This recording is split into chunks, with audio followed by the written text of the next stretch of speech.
ಶಹರದಲ್ಲಿ ಹಲವಾರು ಸಂಘ ಸಂಸ್ಥೆಗಳಿಗೆ ಭೇಟಿ ಕೊಡುವಂಥ ಒಂದು ಕಾರ್ಯಕ್ರಮ ಇದೆ. ಗದಗಿನ ತೋಂಟದಾರ್ಯ ಮಠಕ್ಕೆ ಇವತ್ತು ಬಂದಿದ್ದೇನೆ. ಗದಗಿಯ ಹಿರಿಯ ಜಗದ್ಗುರುಗಳ ಆಶೀರ್ವಾದವನ್ನು ಪಡೆದಿದ್ದೇನೆ.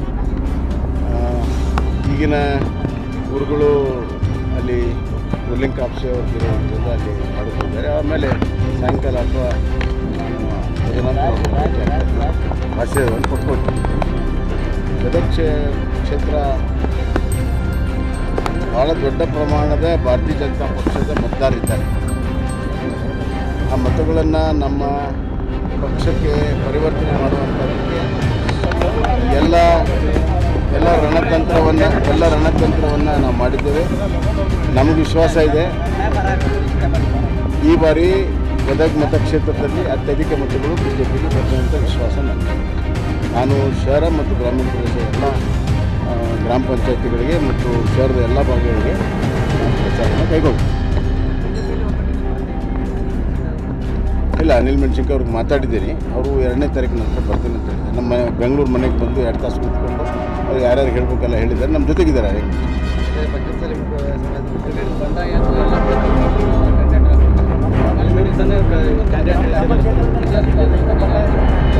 ಇಲ್ಲ ನಮ್ಮ ಕ್ಷೇತ್ರ ಅಂತಲ್ಲ, ಅವ್ರಿಗೆ ನೋವಿದೆ. ವರಿಷ್ಠರಿಗೆ ಯಾರ ಹತ್ರ ಮಾತಾಡೋದು ವಿಶ್ವಾಸ ಇದೆ, ಸಮಯ ಇದೆ. ಅದೆಲ್ಲ ಹಳೆ ಕೊಟ್ಟಿರೋದು ಏನು ಎಲ್ಲ ಗೊತ್ತಿರುವಂಥದ್ದು. ನಾನು ಕೂಡ ಅವ್ರಿಗೆ ಕೊಟ್ಟರೆ ನಂದೇನು ಅಭ್ಯಂತರ ಇಲ್ಲ ಅಂತ ನಾನು ಹೇಳಿದ್ದೆ. ಪಕ್ಷ ತೀರ್ಮಾನ ಆಗಿದೆ. ಈಗ ತೀರ್ಮಾನ ಆದಮೇಲೆ ಈಗ ನಮ್ಮ ಮುಂದೆ ಹೋಗ್ತಿದ್ದೀವಿ. ನೋಡೋಣ. ಈ ಇಡೀ ವರ್ಷ ತಮಿಳುನಾಡಿನ ಹಿತಾಸಕ್ತಿ ಕಾಪಾಡಲು ಕಾಂಗ್ರೆಸ್ಸು ಸರ್ವ ಪ್ರಯತ್ನ ಮಾಡಿದೆ. ಅವ್ರ ರಾಜಕೀಯ ಪಾರ್ಟ್ನರ್ DMK ಅವರನ್ನು ಸಂತೈಸುವುದೇ ಅವರಿಗೆ ಕರ್ನಾಟಕದ ಜನರ ಹಿತಾಸಕ್ತಿಗಿಂತ DMK ಸಂತೈಸುವುದೇ ಭಾಳ ಪ್ರಮುಖವಾಗಿರುವಂಥದ್ದು ಕಂಡು ಬಂದಿದೆ.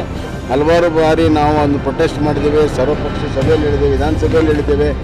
ಆದರೂ ಕೂಡ ಇವತ್ತು ಜನರು ನೀರಿಗೆ ಪರಿತಪಿಸ್ತಾ ಇದ್ದಾರೆ. ಬರಗಾಲ ಇದೆ, ಬೇಸಿಗೆ ಇದೆ, ಆ ಜಲಾನಯನ ಪ್ರದೇಶದ ಜನರಿಗೆ ನೀರಿಲ್ಲ.